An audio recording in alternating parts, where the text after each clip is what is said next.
So when it comes to options for your solar powered shade, you have two fabric options. Installed here in this window is a room darkening double pleated cellular shade. And then this option here is a light filtering single pleated shade.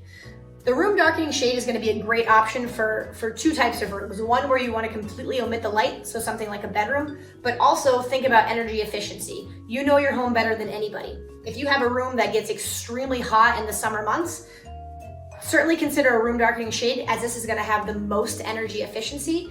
Essentially increases the efficiency of the window by up to 45%. Now, if you have a space in your home that doesn't need to omit all of the light, you might opt for a light filtering shade. This is a single pleated fabric. When this shade is all the way down, it'll still let in a lot of light, but it takes out the harshness of the light and essentially makes it more energy efficient by taking out some of that heat gain.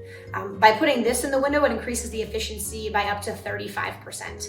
You'll see there's a lot of different options, color options, whether it be room darkening or light filtering, that you can incorporate into your standard size Velux skylight.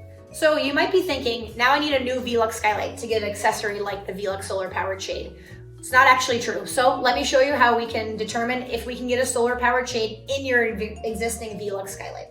So on all Velux skylights, you will locate a ID tag, which is a silver plate on the inside of the skylight. You may need to open up the window to do this, but you will find that ID tag somewhere on the window. That's going to tell us the generation of the skylight, which we'll be able to determine if we can get you a solar powered shade to retrofit inside your skylight.